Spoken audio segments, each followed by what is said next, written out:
Welcome to law बडी। आज हम बात करेंगे सेल ऑफ गुड्स एक्ट 1930 के इंपॉर्टेंट प्रोविजंस के बारे में, जिसमें हम समझेंगे कि गुड्स क्या होते हैं, उनके डिफरेंट टाइप्स क्या होते हैं और प्रॉपर्टी क्या होती है। ये टॉपिक हर कॉमर्स और लॉ स्टूडेंट के लिए काफी इंपॉर्टेंट है, तो चलिए शुरू करते हैं।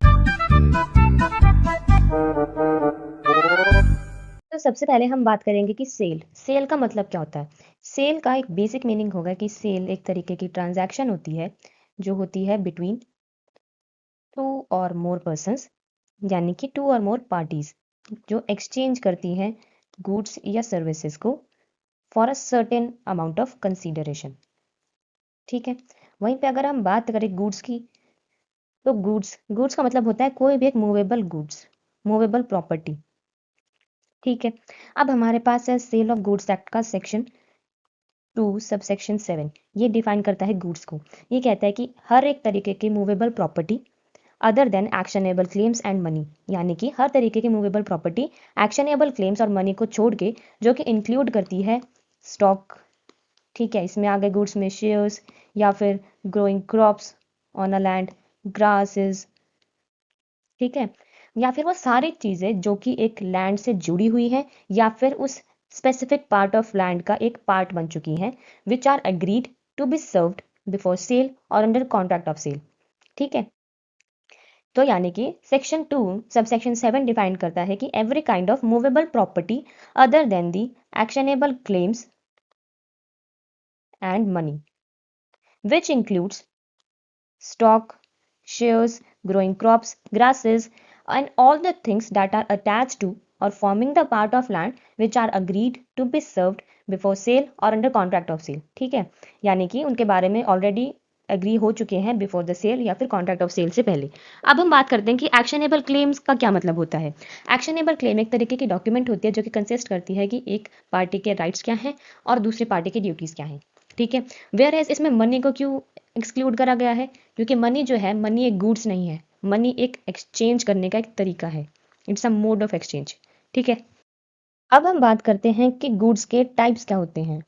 सबसे पहला गुड का टाइप है एग्जिस्टिंग गुड्स, यानी कि एग्जिस्टिंग गुड्स वो होते हैं जो सेल के टाइम पर एक्चुअली एग्जिस्ट करती हैं या फिर रेडी हो बेचने के लिए।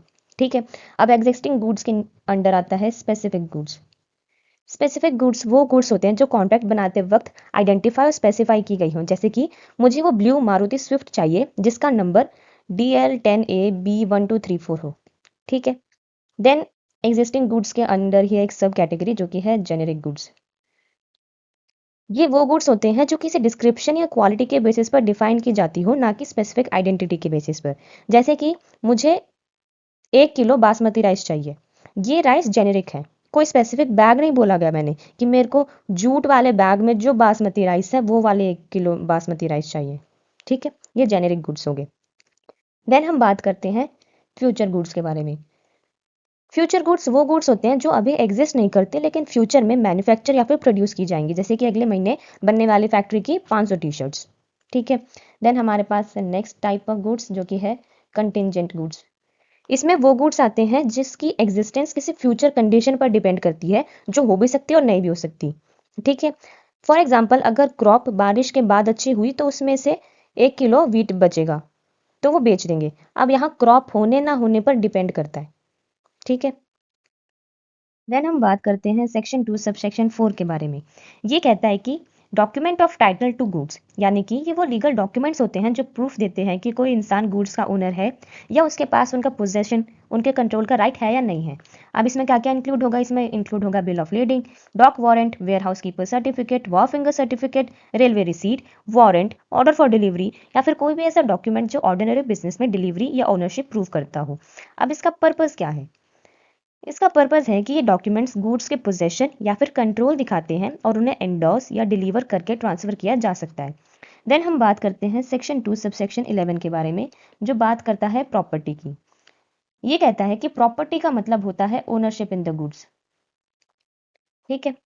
अब जो प्रॉपर्टी है वो कैसी भी हो सकती है। वो प्रॉपर्टी जनरल प्रॉपर्टी भी हो सकती है, वो प्रॉपर्टी स्पेशल प्रॉपर्टी भी हो सकती है। जनरल प्रॉपर्टी में आता है a piece of land for sale. ठीक है। वेयर स्पेशल प्रॉपर्टी में आ सकता है, जैसे कि for example my YouTube video. जो यूट्यूब वीडियोस मेरी हैं वो मेरी स्पेशल प्रॉपर्टी है। अगर कोई मेरे वीडियोस को डाउनलोड करके अपने चैनल पे डालता है without my consent, without my permission, तो मैं उसके खिलाफ एक्शन ले सकती हूँ।